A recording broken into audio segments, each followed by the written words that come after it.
다 들어오신 거 맞으시겠죠? 그러면 또 너무 오래 쉬고 일찍 끝난 것 같은데 좀 빨리 끝나는 게 더 나을 것 같아서 다시 시작하도록 하겠습니다. 선생님들 그 생각이니까 정말 대단하세요. 금요일 날 중중인데 이렇게 늦게까지 공부하시고 정말 대단하고 정말 존경스럽습니다. 사실 강의로 이렇게 많이 준비했는데 별로 안 주시더라고요.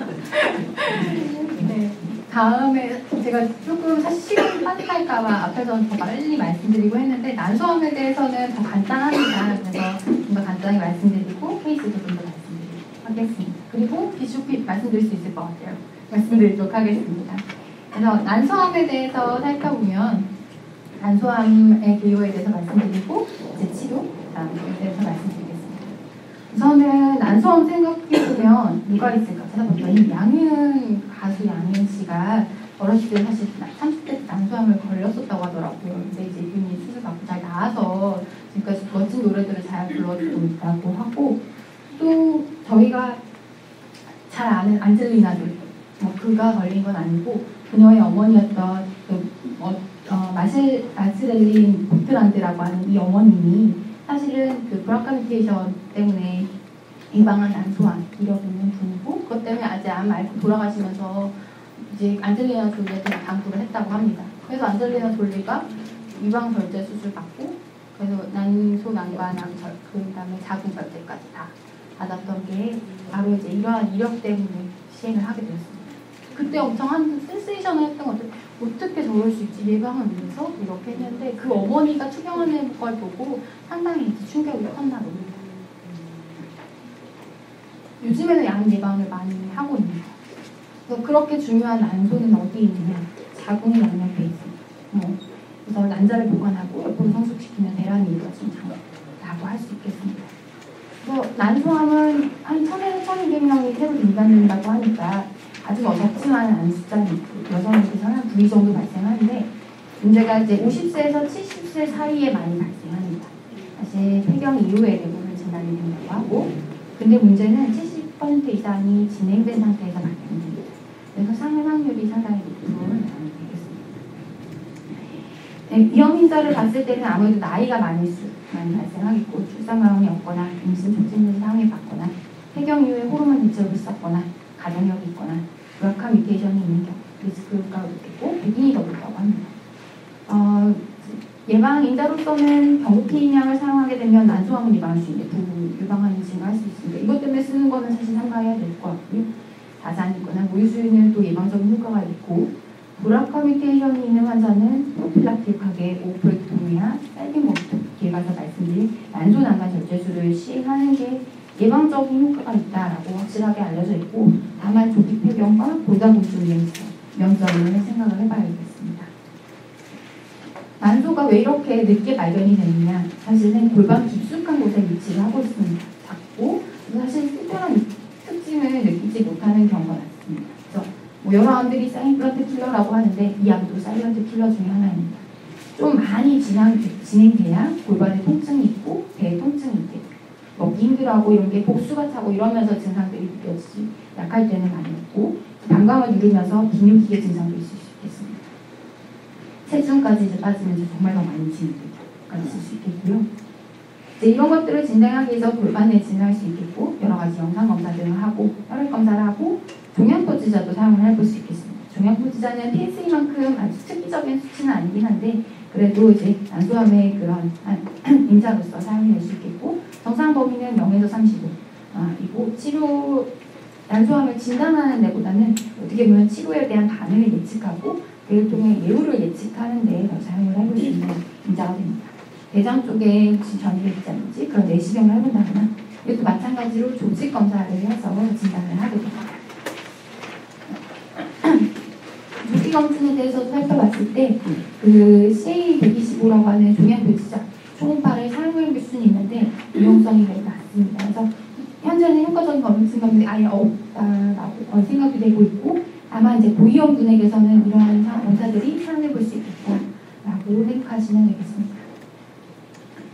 이런 난소암은 사실 종류가 여러 가지입니다. 근데 대부분이 에피셀리아 튜머이고 90% 이상이 차지하게 되고, 점셋 튜머나 섹스콜드 스트로마 튜머 등 조금 더 다양한 안종들이 있을 수 있겠는데 사실 병리가 달라지면 치료가 달라집니다. 근데 이제 다 다를 수는 없으니까 이제 이번 시간에는 에피셀리아 튜머에 대해서만 다룰 거고요. 점셋 튜머나 섹스콜드 스트로마 튜머 등은 이제 다른 분원들을 통해서 이제 공부해 주시면 될 것 같고 많지는 않습니다. 이제 에피셀리알 튜머에서 가장 많은 거는 그 하이그레이드 시로스 카시노마, 장액성 튜머라고 하는 것이고 대부분 나팔관에서 이제 오리진했다라고 보고 있는데 어그레시브한 튜머 중에 하나입니다. 투명세포종이나 엔도메트리얼 카시노마, 마시너스나 로우그레이드 시로스 튜머는 그보다 더 적은 비율 존재를 하게 되고 이제 암이 원치 밝혀지게 되면 병리도 보지만 그레이드도 봅니다. 마찬가지로 그냥 분화 정도로 본다라고 생각하시면 되겠습니다. 안소함의 스테이지, 사실은 더 길고 복잡하지만 좀 간단하게 보면 스테이지 1, 2, 3, 4 이 정도만 알아도 저희가 이해하는 데는 사실 큰 문제는 없는 것 같습니다. 이제 피보 스테이징이라고 해서 특이한 걸 쓰는데 이게 거의 TNF 스테이지랑 합쳐져 있습니다. 이렇게 보시면 되고 특이하게 란소암은 서지컬 스테이징입니다. 그러니까 수술을 해서 병기를 파악하는 시스템이 되겠습니다. 영상 검사로 파악하는 게 아니기 때문에 수술이 기본으로 먼저 들어간다고 보시면 될 것 같고요. 스테이지 1은 오바리 난소에만 아니면 나팔관에만 국한되어 있는 경우가 되겠고 스테이지 2인 경우에는 그 펠비스 안쪽에만 국한되어 있는 경우 그 다음에 스테이지 3는 펠비스 바깥쪽으로 이제 복막 쪽으로까지 다 넘어간 경우 의미하게 됐고 스테이지 4는 디스턴트 메타가 있는 경우를 의미를 하게 됩니다. 이제 이런 경우에 흔히 1, 2에서 발견되면 참 좋겠지만 여기에서 발견된 비율은 아까 전에 말씀드렸다시피 낮다고 말씀드렸고 오버롤 서바이벌이 80% 이렇게 되지만 4에서 발견되면 특히 4에서 발견되면 5% 미만으로 5년 서바이벌 5년 생존율이 굉장히 많이 줄어들게 됩니다. 이러한 난소암을 치료하기 위해서 수술에 대해서 가장 먼저 말씀드릴 거고 그 다음에 스테이지 1 별로 없지만 한번 보고 수술 4는 좀 비슷한 점이 많기 때문에 같이 말씀드리고 포스트 레미션 치료와 그 다음에 이제 리프레토리 리커런트 경 말씀드리도록 하겠습니다. 케이스를 먼저 또 잠깐 보고 갈 건데요. 이 환자분은 58세였고 사실 작년에 진단받았습니다. 별로 안 됐고요. 맨 처음에 의심되는 증상이 뭐 배가 더부룩하고 뭐 이런 증상들로 왔는데 맨 처음에는 사실 작은 근총이 있어서 계속 팔로우업을 하시던 분이었어요. 그래서 초음파를 찍었는데 뭔가 이상하게 크게 메스가 있다라고 해서 사실 본원에 와서 이제 이렇게 라파로스코피, 그러니까 복강경으로 진단을 하게 되었고 그때 CA125가 정상 수치를 훌쩍 뛰어넘은 424였습니다. 진단을 나왔을 때 뭐 리버 등등의 전이가 된 오버랩 개수가 스테이지 4라고 이미 진단이 되게 되었고 그래서 케모를 하였습니다. 조금 다르지만 이제 가이드하고 조금 다르지만 이분은 네오주먼트 케모를 하였고 네 사이클을 진행을 하였습니다. 파클리스타셀, 카바프라피, 그다음에 베바치주막을 병원을 하게 되는데 세컨드 사이클부터 병행을 하고요. 그리고 세컨드 사이클부터 병행하는데 이따가 다시 말씀드릴 거고 그리고 나서 이제 수술을 가능해져서 수술을 했습니다. 근데 이때 많이 낮아졌죠. 많이 낮아졌고 그리고 나서 이제 6번의 케모, 어주먼트 케모를 더 했습니다. 이제 이때는 마찬가지로 파클리타스 카보플라틴을 같이 병행하는 법 두고 어주먼트 두 번째부터 이제 베바시즘을 썼고요. 현재는 베바시즘과 메인터넌스를 하고 있는 상태입니다. 이제 CA125가 정상 범위 내로 많이 줄어든 것을 보실 수 있을 것 같고요. 5번 정도 베바시즘을 하고 계속 진행하고 있는 상태입니다. 한 18번째 정도까지 하실 거예요. 그래서 이제 이분이 맨 처음에 수술을 했는데 잘 보이실까요? 맨 처음에 수술한 게 요 시기 2016년 8월에 수술했던 게 바로 여기입니다. 보시면 진단을 위해서 복강경을 했고 이제 페리토니아 메스를 바이옵시를 했고 복강경으로 오멘토미 대망 조직이라서 그 장기를 덮고 있는 망 같은 거고요. 어쨌든 바이옵시를 했고 라파로스코픽 복강경으로 바이레테랄 살핑교통을 시행을 했다라고 되어 있습니다. 그 다음에 여기서는 수술을 많이 안 했죠. 실제로는 디벌킹 오피라고 실제로 수술은 11월 달에 시행을 받았어요. 디벌킹 오피라도 이때는 이력만 봐도 아시겠지만 많이 절제했다라고 보시면 되겠습니다. 절제할 수 있는 거 거의 다 한다라고 보시면 될 것 같고 수술 한 번 더 말씀드리고 다시 말씀드리도록 하겠습니다. 수술은 앞에서 보시면 약자가 굉장히 많이 나와요. 사실 저는 그것 때문에 나도 너무 어려웠던 것 같아요. 항상 이거를 어디에 써가지고 맨날 까먹는 거예요. 너무 어려웠는데 토탈 히스테렉토미 이제 복부를 통해서 절제를 하게 되면 TAH라고 하는 약칭으로 쓰게 되는데 자궁 절제하는 거, 자궁 견부랑 자궁 절제하는 수술이고 라디칼 히스테렉토미 이렇게 되면 더 많이 절제합니다.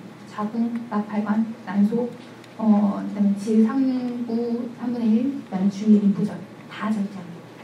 그다음에 난관, 살핑고, 그다음에 오보렉토미, 이제 난관, 난소 절제 양쪽으로 시행하면 아래와 같이 이제 토탈 히스테렉토미와 같이 하면 이렇게 되겠고요. 그다음에 유니라테랄 한쪽만 하면 이렇게 그러니까 살핑고 오보렉토미 되겠습니다. 모멘텍토미는 되게 많이 나오는 단어인데 사실 별 의미는 아니라고 하면 어떤 기능을 하는 장비는 아니고요. 그냥 위에 덮여진 막 같은 그런 것입니다. 근데 이거를 절제해야지만 아래 거를 다 끄집어내고 수술할 수 있어서 요거에 같이 그냥 들어갑니다. 그래서 이분을 보시면 이분은 디벌킹이 다 절제할 수 있을 만큼 다 절제하는 수술을 시행했고 그다음에 이제 그 어떤 히스테렉토미 자궁 절제 수를 라디컬하게 많이 잘라냈고 바이랄 양쪽으로 다 절제를 했고 나이가 많이 있으시니까 굳이 이제 난과 난소를 이제 한쪽만 하실 필요가 적으니까 그렇게 하셨던 것 같고 림프노드도 다 절제했고 페리오렉토미도 시행을 하고 다이아바람 있는데도 이제 절제를 좀 하고 네 그래서 다이아바람 있는데 메스도 있어서 그것도 같이 절제를 시행을 해야 됩니다. 그래서 보시면 많이 절제한다라고 말씀드렸는데 그렇습니다. 수술은 굉장히 중요하고 수술로 많이 절제하는 게 좋고 가능한 처음에 이제 수술을 하고 서지컬 스테이징까지 시행을 하도록 권장을 하고 있습니다. 스테이지가 낮은 경우 그다음에 이제 환자가 너무 젊어서 포틀리티 보존이 필요하다. 그럼 유니라테랄하게 난소난관 절제술을 시행할 수도 있겠습니다. 하지만 뭐 병기가 높으면 잘 절제를 못하는 경우도 생기죠. 어드밴스 스테이터스에서는 스테이지 3, 4인 경우에는 레지주얼한 부분이 1cm 미만인 경우에 그래도 이 정도면 옵티멀리 사이토 리덕션 됐다라고 보고 있습니다. 그리고 앞에서의 환자 경우처럼 벌키 스테이지인 경우 초기 수술이 어려운 경우는 서지컬 스테이지 기본으로 해야 되고 그래야지 병기를 확정짓기 때문에 하고 그 다음에 네오졸드 케모를 보통은 사실 세사이클이 원장이거든요. 세사이클하고 이 사이토 리덕티브 설저리를 중간에 시행하고 다시 어드밴스 케모를 하도록 권장이 됩니다. 그래서 스테이지 1은 사실 많지는 않지만 목표는 큐어로서 당연히 시행을 해볼 수 있겠습니다. 그레이드 1에 그러니까 스테이지 1A, 1B, 1A 이런 경우에 그레이드 1인 경우에는 지켜봐도 된다라고 되어 있고 그레이드 2, 3인 경우에 지켜보거나 학생 카보플라틴 3에서 6사이클 시행해야 된다라고 하고 있습니다.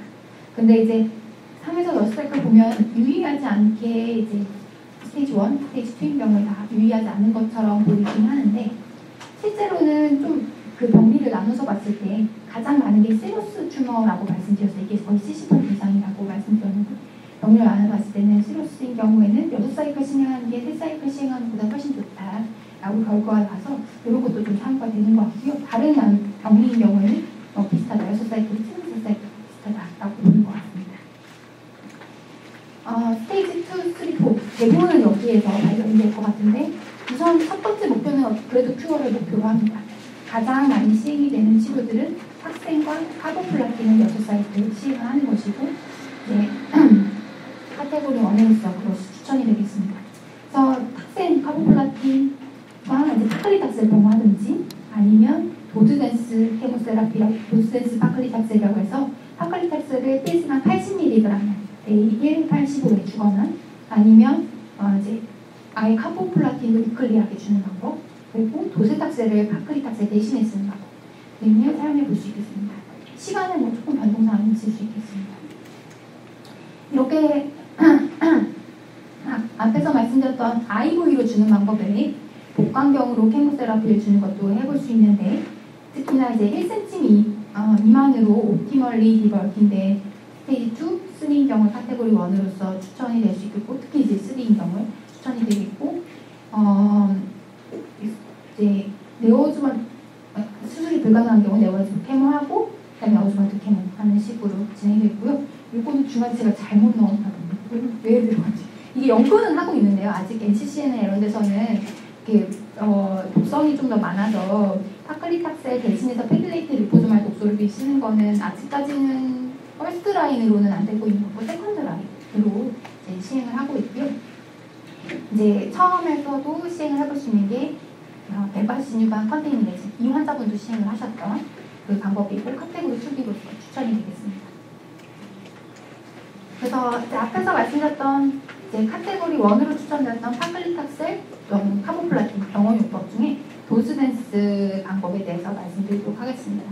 한 600여 명의 환자를 대상으로 하였고 파클리탁셀을 일상 180mg 연구에서는 있었고요.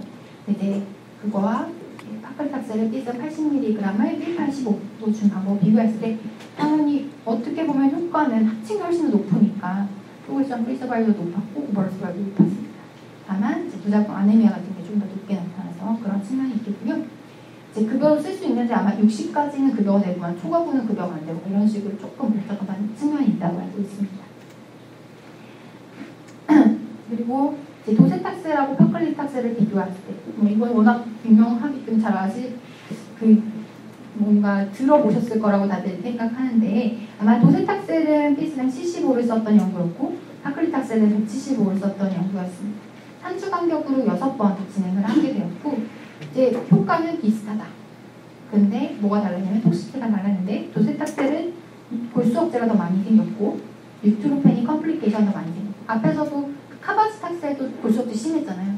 도세탁셀도 골수억제가 파클리탁셀에서 심했고 파클리탁셀이 뉴로톡시티가 더 심했다라고 보고가 되었습니다. 이런 것들을 고려해서 환자분들에게 사용을 하게 됐고 복강경 케모세라피는 저희 병원을 사실 이제 그게 사전 신청 요법으로 신청을 해야지만 쓸 수가 있는 방법으로 알고 있고 저희 병원 신청을 했는데 많이 쓰시는 것 같지는 않은 것 같아요. 현재 급여는 어쨌든 스테이지 3만 가능하고 바울 설저리 이력이 없거나 퍼포먼스 스트레스가 좋은 환자들만 쓰게 되는데 NCCN에서 권장되는 복강경 인트라페리토니아 케모세라피 용량은 다음과 같습니다. 보시면 아시겠지만 당연히 효과가 좋을 수밖에 없는 용량이 되겠습니다. 더 많이 쓰기 때문에 그렇고 이제 톡시티는 시스플라틴이 이제 IP로 투여가 되면서 이제 이에 따른 부작용들 디하이드레이션이라든지 일렉트로 임바란스라든지 하는 것들을 있을 수 있고 카테터 감에도 사용된 카테터 말펑션에 따른 부작용, 인펙션 리스크 등이 있을 수 있겠고 파클리탁셀은 처음에 24시간으로 연구됐었는데 3시간으로 하는 게 톡시티 좀 더 좋을 수 있고 투여하기도 좀 더 편하고 한 측면이 있겠고 이제 용량의 시스팔틴 낮춤으로써 좀 더 톡시티를 낮춰볼 수 있는 측면이 있겠습니다. 그리고 아무래도 이제 시스팔틴 투여되어 있거나 할 때 하이드레이션 더 잘하고 안티에미틱도 더 잘 주고 그 다음에 페리토니아 플루이드를 좀 데워서 쓰는 게 사실 좋다라고 하는 방법들도 권장이 되고 있습니다. 네. 이거는 그리고 이제 앞에 전에 환자분이 썼던 베바시뉴란 연구입니다. 그림이 보이시나요? 좀 작게 보이긴 할 텐데 이제 두 가지 연구가 있었고요. GOG 연구와 아이폰 7이라고 하는 연구 두 가지가 유명하게 있는데 어즈먼트하고 메인터넌스 같이 연결해서 사용했던 연구였습니다. 이제 앞에 연구는 이제 세 군으로 나눠져서 카보플라틴, 파클리탁셀, 그 다음에 카보플라틴, 파클리탁셀, 베바시즈맙을 요 같이 쓰는 거고 여기는 이제 메인터넌스까지 같이 쓰는 연구를 봤을 때 메인터넌스까지 같이 써야지만 완전 진한 색이 더 훨씬 높고 나머지 두 개는 비슷비슷하다라고 하는 걸 보실 수 있을 것 같고 여기서도 보면 메인터넌스까지 다 진행했을 때는 이제 벌어집니다. 그래서 메인터넌스까지 진행했을 때는 프로그레션 프리 서바이벌이 증가하는구나라고 확인을 했는데 오버럴 서바이벌은 영향이 없었습니다. 그래서 그런 차이가 있었다라고 보고 이제 사용을 하게 되었습니다. 아바스틴 주사는 이제 여러 암종에서 많이 쓰이고 있고 한방병선이나 이런 데서도 이제 쓰이고 있는데 이제 VEGFR 인히비터부터 이제 혈압이 증가되고 그다음에 블리딩 리스크가 있고 좀 더 온들림이 좀 지연되는지 그다음에 바울 퍼퍼레이션 이벤트가 있을 수 있겠습니다. 사실 이것 때문에 그 첫 번째 사이클부터 시행하지 않도록 권장이 됩니다. 왜냐면 수술하고 나서 바로 그 다음에 쓰면 이제 그러면 이런 바울 퍼퍼레이션 이벤트가 더 많이 발생할 수 있지 않을까라고 하는 우려 때문에 첫 번째 말고 두 번째부터 병용하도록 권장을 하고 있고요. 고혈압 때문에 보통 환자분들께 설명드릴 때도 고혈압 없으셔도 사용하다 보면 좀 약이 추가되시는 경우 있을 수 있습니다. 이 정도로 말씀을 드리고 있습니다. 여러 가지 암의 허가는 받았지만 이제 난소암 관련해서만 좀 더 본다면 프론트라인으로서는 이제 카보플라틴 파클리탁셀하고 병용하는 법으로 쓸 수 있겠고 허가는 이제 15mg/kg로 받았는데 사실 급여는 7.5까지만 됩니다. 그래서 뭐 상황에 따라서 좀 다르게 쓰시는 것 같고요. 네, 플래티늄한 센시티브 뭐 급여는 뭐 때마다 또 바뀌는 거니까 하지만 현재 기준으로 그렇습니다. 플래티늄 센시티브한 디즈인 경우 그다음에 재발됐지만 플래티늄 센시티브하다고 평가된 경우 카보플라틴 젬시타빈과 병용하여 쓰는 방법, 그다음에 이제 이어서 쓰는 방법, 혹은 이제 카보플라틴 파클리탁셀하고 병용해서 쓰는 방법 등이 있을 수 있겠고 이때는 전액 본인 부담에서 kg당 15mg 이제 권장되고 있고 뭐 이제 백금 불응성 암종인 경우에는 뭐 파클리탁셀이나 그다음에 페길레이트 리포소말 독소르피신 그다음에 토포스칸 등과 병용해서 질병 진행 시까지 쓰는 방법들이 있을 수 있겠고 2주마다 10kg, 10ml/kg 쓰거나 아니면 뭐 15ml/kg 쓰거나 하는 방법들로 써볼 수 있겠고 2차, 3차일 때는 급여 가능하다고 합니다.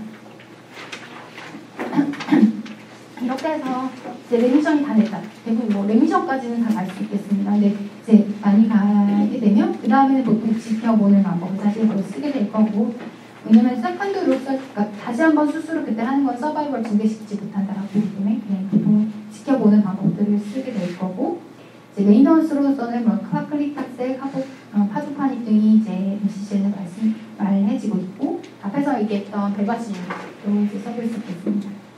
그래서 이제 모니터링 할 때는 뭐 2개월에서 4개월마다 와서 뭐 검사하고 그다음에 뭐 그다음에 간격을 조금씩 늘려봐라라고 언급이 되고 있습니다.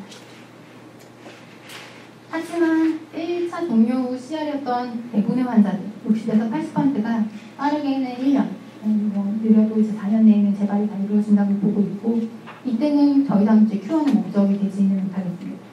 스탠다드한 에이전트는 사실 없기 때문에 어떤 걸 써야 되는지가 사실 좀 고민이 될 수밖에 없을 것 같고 의사 선생님들이 고민이 더 되실 것 같고 하지만 또 생각해볼 게 이것도 언제 치료를 시작하느냐 시작을 한 게 C125가 분명히 증가하면 재발되긴 한 걸 거거든요. 근데 이제 그렇다고 해서 반드시 치료를 시작해야 되냐 보통은 이제 증상이 있으면 더 시작을 하는 것을 이제 얘기하고 있고 C125만 증가했을 때 치료를 시작하는 것은 카테고리 2B로서 추천이 되고 있습니다. 재발된 경우는 제 다음에 세 가지로 나누어 볼 수 있겠습니다. 플래티늄과의 센시티브한 것, 그다음에 뭐 처음에 또 효과가 있었고, 그다음에 재발되고 나서 6개월 치료 중단하고 6개월 동안 재발되지 않았기 때문에 뭐 이 정도면 플래티늄을 다시 써봐도 쓸만하겠다라고 보이는 경우도 있고, 30% 이상은 이제 치료에 반응이 있겠다라고 보여지는 경우입니다. 이 오바리언 캔서에서 플래티늄계가 그만큼 중요하기 때문에 플래티늄계 반응이 있는 경우에는 치료 반응이 더 좋게 보인다고 생각하시면 될 것 같고요. 플래티늄계 이제 반응이 없다라고 판명되는 경우는 이제 맨 처음에 반응이 있었는데 6개월 이내에 재발한 경우. 그러면 반응률이 한 10에서 15% 간주하고 치료를 시작하게 되고 처음부터 아예 반응이 없었다. 그러면 치료 반응률이 뭘 써더라도 10% 미만 이하가 될 것이다 라고 예상하고 치료를 시작하게 되겠습니다. 그래서 NCCN 가이드라인에서는 다음과 같은 여러 약제를 사실은 권장하고 있습니다. 그래서 이 중에서 뭐 가장 이제 맨 처음부터 쓰게 되는 건 사실 플래티늄 센시티브한 디지가 그래도 상당히 많고 이런 경우에는 카보플라틴, 파클리탁셀을 사실 많이 쓰게 될 것 같고 그 다음에 이제 뭐 카보플라틴, 도르탁셀 등등 카보플린 젬시타빈이나 베바신만 병용하는 등도 사용해 볼 수 있겠습니다. 그리고 이제 플래티늄 레지스턴스한 디지인 경우에는 이따 말씀드린 리포소말 독소르비신을 사용하는 방법 등이 이제 또 유력하게 사용해 볼 수 있겠고 그 외에 뭐 도르탁셀 단독이라든지 젬시타빈 쓰거나 아니면 파클리탁셀과 베바시주만 병용하거나 토포테칸 쓰거나 아니면 그걸 병용하거나 베바시주만 병용하거나 아니면 아래 같은 비노렐린과 같은 약제들 이와 이제 베바시주만 병용하거나 하는 방법들도 써볼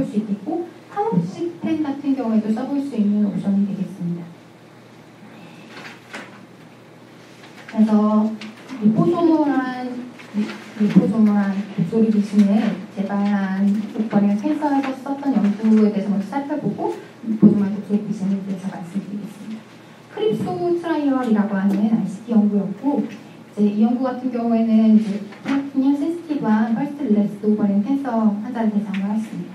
리포소멀한 독소리비신과 그다음에 카보플라틴을 병하고 그다음에 이와 카폴리탁셀 카보플라틴을 비교했던 연구였고요. 적어도 6사이클을 시행하고 팔로업을 22개월 정도 시행을 하였습니다. 이렇게 봤을 때 이미 이 환자들은 플래티늄 센시티브한 재발한 환자들이었기 때문에 파이레이티드 독소르비신을 리포소말 독소르비신 쓴 분이 프로그레션 프리 서바이얼이 유의하게 11.3개월대 9.4개월로 이쪽이 더 높게 나타나서 이런 방법들이 요법이 사용이 되게 되었습니다. 그래서 이제 캐릭스라고 하는 흔히는 사실 예전에 독실이라고 처음에 아마 외국의 상품명을 받았을 거라서 흔히 약칭으로 의사들이 독실 이렇게 많이 얘기를 하시더라고요. 그래서 그 이름이 짧아서 편하긴 합니다. 그러니까 환자분들도 독실이라고도 많이 얘기를 하시더라고요.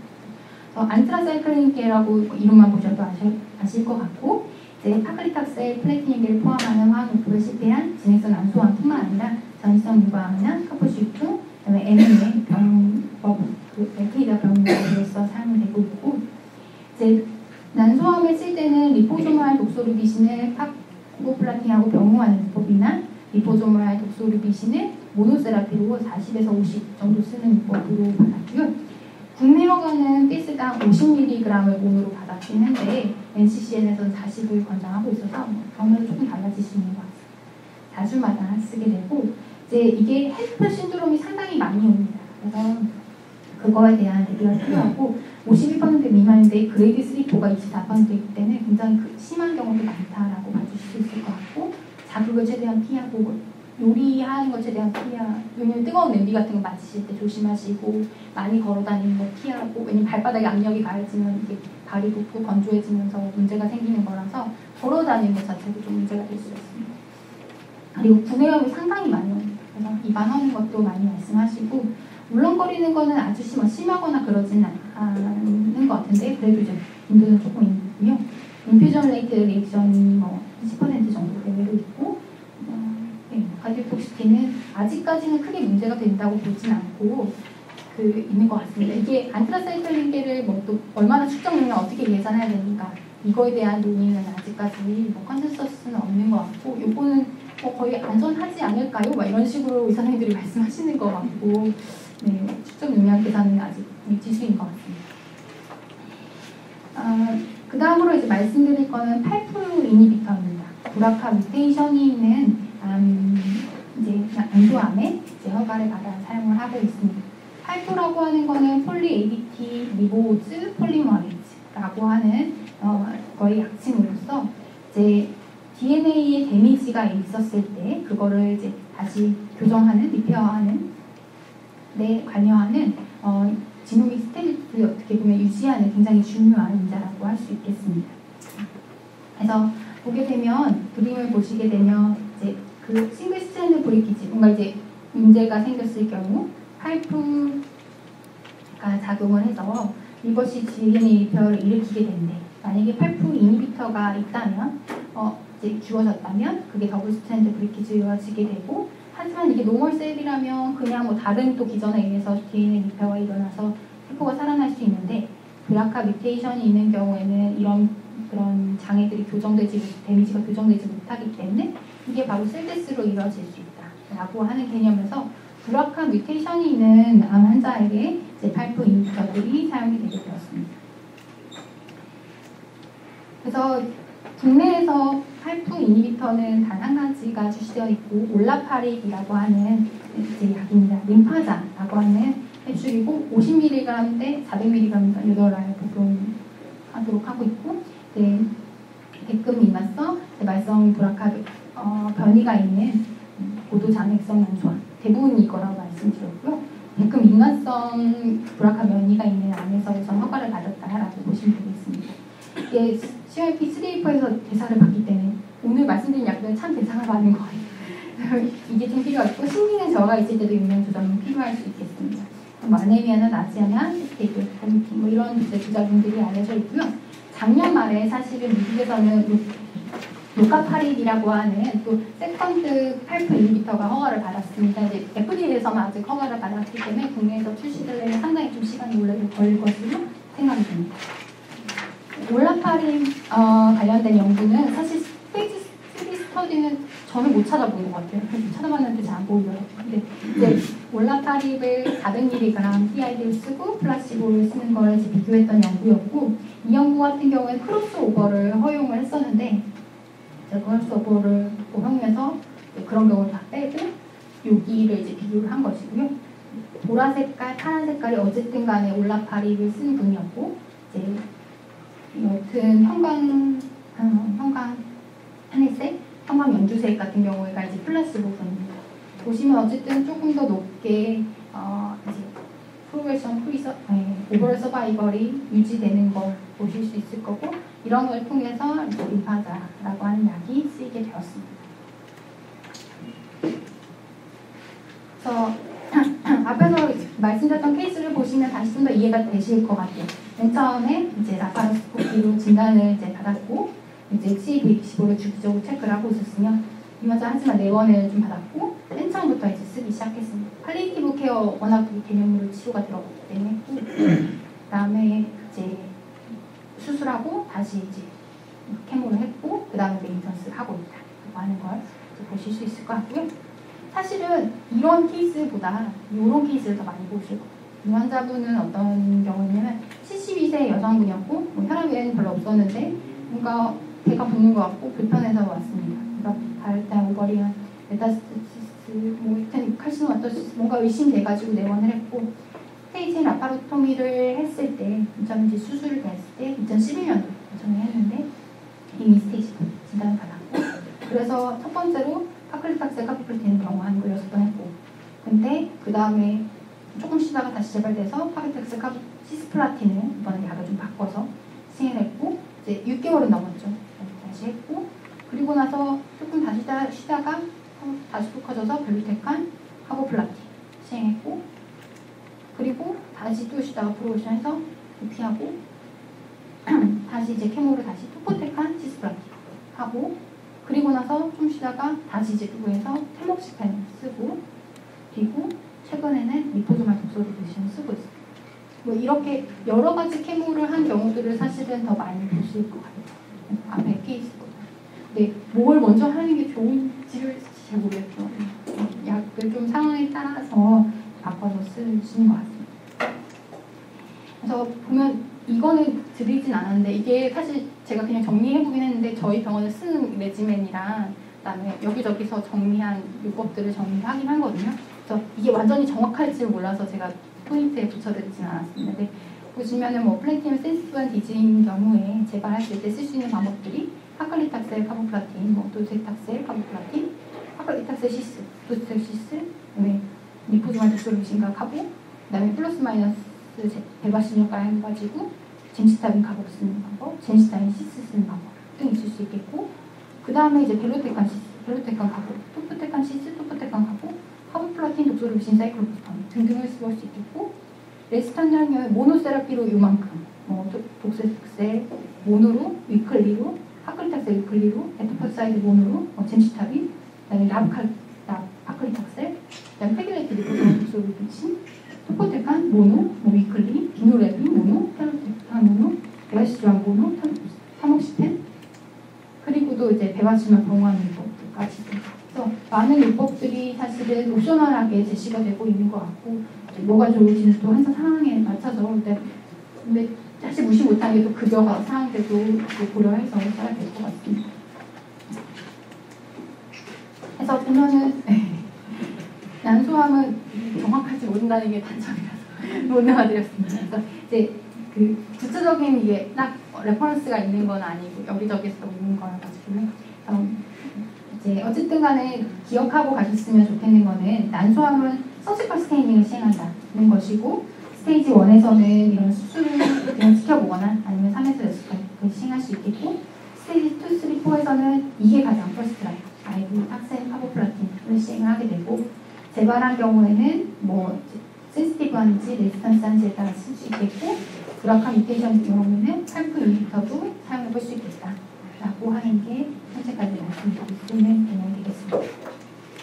그래서 빨리 말씀드렸기 때문에 시간이 많이 남았습니다. 그래서 BCOP 시험에 대해서도 좀 더 말씀드리려고 합니다. 이거는 진짜 마음 편하게 들어주셔도 되고, 제가 사실 경력이 여러 선생님들만큼 많진 않아서 그냥 제일 짧은 소개를 하자면, 제가 병원에 2010년도에 들어왔거든요. 그리고 전공 약사하고 2012년도에 이제 그 임상 활동을 하기 시작했고, 그때 이제 한국 정리학 전문 약사를 땄고, 그리고 나서 2년 있다가 이제 BCOP를 따게 됐습니다. 그래서 한국 거를 사실 먼저 따고 BCOP를 따는 것도 괜찮은 방법이라고 저는 생각이 되고요. 이제 한꺼번에 따시는 선생님들도 있더라고요. 그것도 할 수 있으면 좋은 방법이라고 생각합니다. 단계적으로 보시는 것도 괜찮아요. 왜냐면 미국에서 많이 나오는 암종이 워낙 달라서, 제가 봤을 때까지만 해도, 그리고 최근에 갔던 선생님들 얘기 들어봤을 때는 그 많이 나오는 암종을 좀 많이 보면 폐암이나 유방암, 그 다음에 그 멜라노마, 그 다음에 뭐 전립선암, 전립선암이 굉장히 많이 나오거든요. 잘 분류해야 된다고. 한국 시험은 제가 볼 땐 거의 안 나왔었거든요. 근데 네, 이제 그런 걸 많이 공부하고, 통계나 이런 부분이 되게 많이 나와서 이게 좀 차이가 있었던 것 같습니다. 지금 등록하실 수 있습니다. 네, BPS 사이트에서 시험 등록할 수 있고, 여기서 좀 더 자세한 내용을 보실 수 있습니다. 다음, 우선은 이제 BPS에 대해서 말씀드리면, 이제 1976년에 설립된 조직이라고 하고, 이제 특성화된 분야의 약사의 자격과 능력을 객관적으로 평가하여 인정한 자격증이라고 하고 있습니다. 그래서 하나, 둘, 셋, 넷, 다섯, 여섯, 일곱, 여덟, 여러 가지의 이제 그 자격증이 이제 알려져 있고, 핵의학, 그다음에 영양, 그다음에 팔마코세라피, 그다음에 그 정신의학, 그다음에 그 온콜로지 분야, 그다음에 엠블트 케어, 크리티컬 케어, 소아까지 여러 분야에서 자격증을 인정을 해주고 있습니다.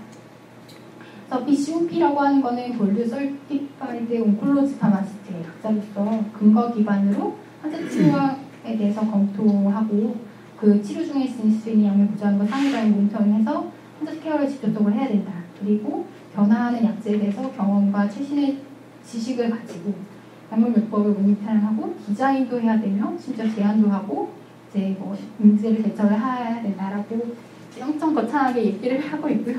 이제 그리고 이제 환자에 대해서 메디케이션을 줄이고 정신적인 신체적인 문제를 조절하는데 이제 훈련을 해야 된다라고 얘기를 하고 있습니다. 이런 걸 목표로 이제 일을 하면 되겠다라고 생각을 해볼 수 있었던 것 같습니다.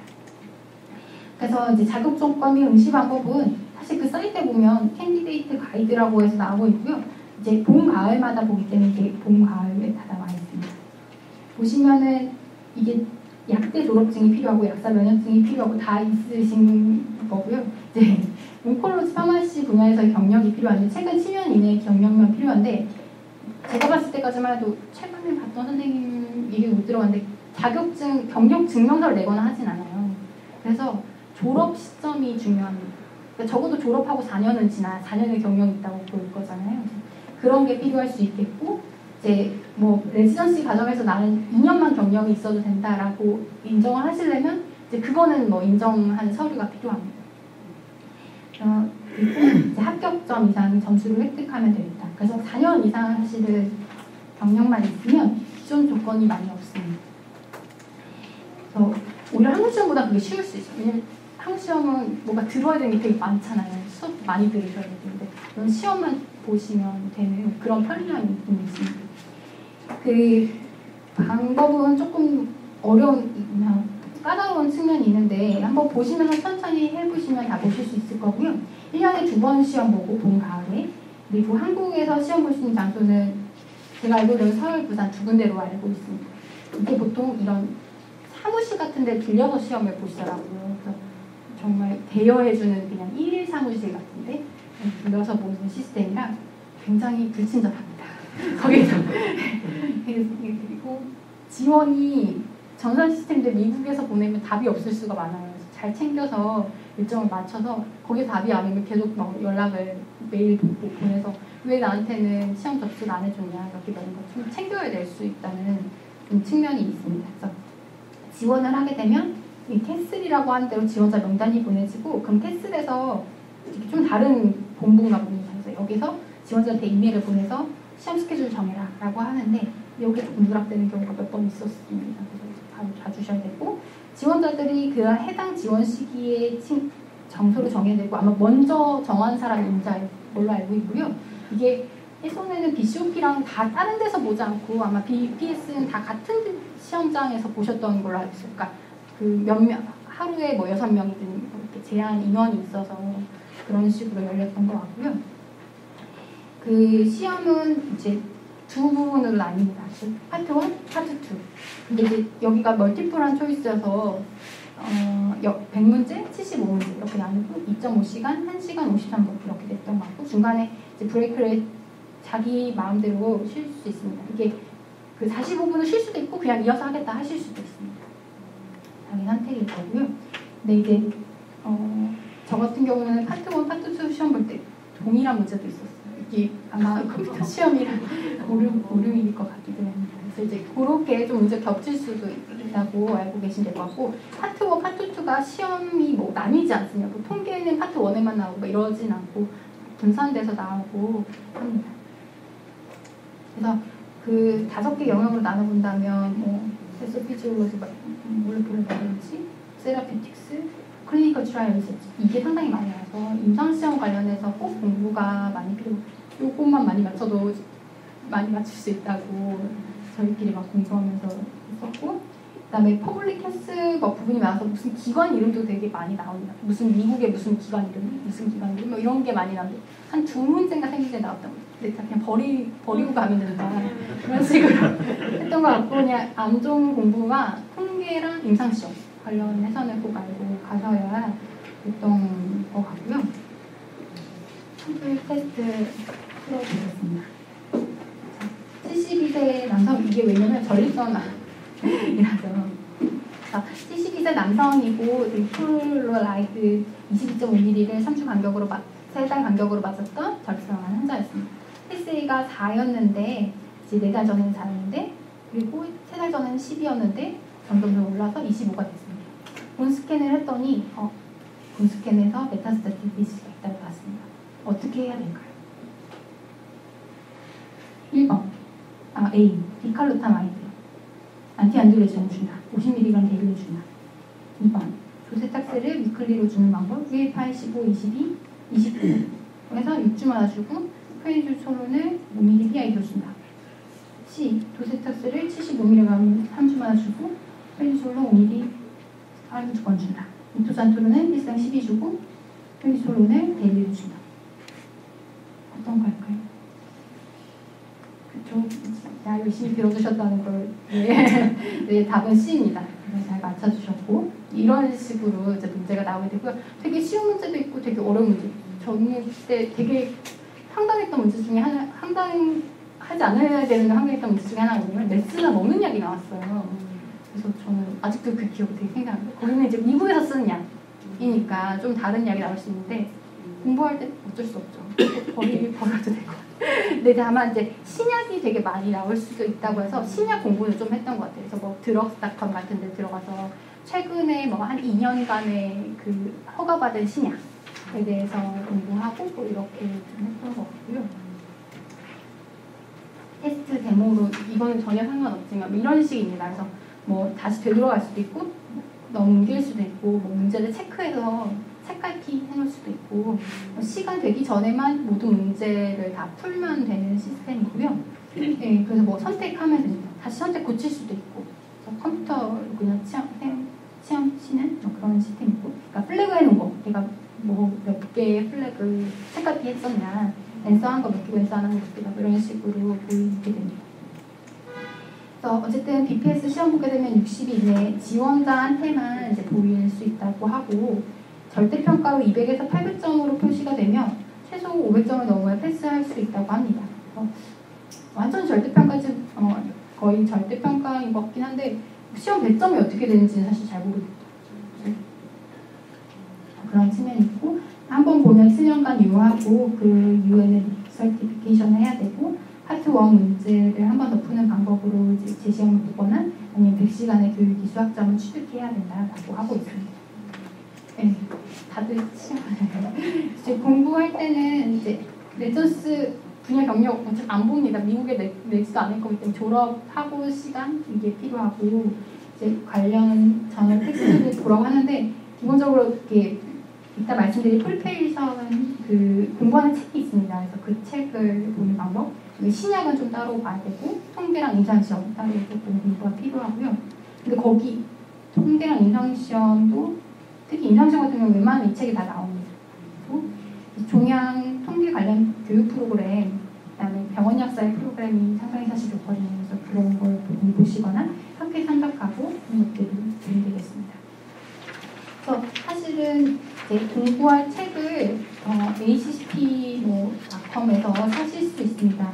이게 이북으로 있어서요. 그러니까 책으로 받아보실 수도 물론 있겠지만 굳이 미국에서 그럴 필요 없이 PDF로 살 수 있습니다. 그래서 이제 온콜로지 파마시 프리퍼레이션 코र्스 그래서 2017년 버전이 나와 있고 이게 홈 실러버스라고 해서 뭐 그런 것도 있습니다. 조금씩 다른데 저는 그냥 같이 이것만 해서 봤던 것 같고요. 네, 여기다가 뭐 필요한 거 좀 NCCN 보면 된다고 합니다. 네, 부족하지만 오늘은 여기까지 말씀드리겠습니다. 감사합니다. 객관식이요? 네. 답을 하나 정도로면 구절이 아니요, 하나입니다. 딱 하나 정도. 네. 한다. 영어가 어렵진 않아요. 그러니까 문장이 길게 나오는데 막 그 문장이 앞에는 다 쓸데없는 말이고 뒤에만 읽으면 돼. 막 이런 식으로. 네, 막 그냥 서술만 많고 이런 경우가 많아서 사실 영어가 안 돼서 시험을 못 풀었다는 말을 정말 하고 싶은데 공부를 안 해서 시험을 못 풀었다라고 말을 하게 되는 조금 그런 시험이었던 것 같습니다. 응시료는 60만 원 제가 볼 때 그랬던 것 같은데 지금 아마 690달러? 600불 넘었던 것 같고요. 지금 제가 볼 때 600불이었는데 아마 지금 더 늘어나서 700불은 안 될 것 같아요. 지금.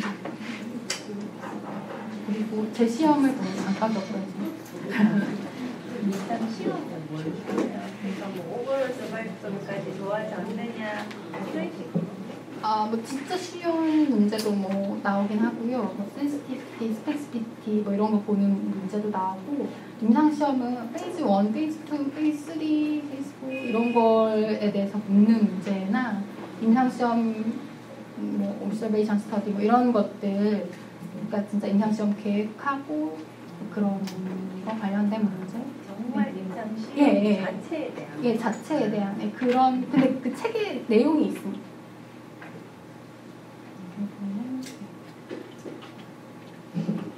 시험 감독은요? 시험 감독은 거기서 구성된 아마 사무관이 그러니까 사무원 같은 직원이 하는 것 같은데 거기서도 이렇게 막 그분이 열심히 감독하거나 그러지는 않나요? 네. 근데 뭐 사실 뭐 옆에를 봐도 사실 많이 없기 때문에 응시자가 많이 없고 하기 때문에 한 번에 한 사람 컴퓨터에 와서 네, 그 감독관이 없기도 합니다. 그냥 선생님들 알아서 시험 보세요. 전 나가서 제 일 볼게. 막 이런 식으로 하고 막 나가고.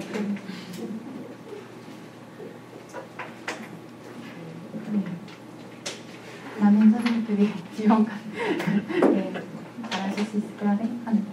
네, 오늘 이것으로 강의 마치겠습니다. 감사합니다.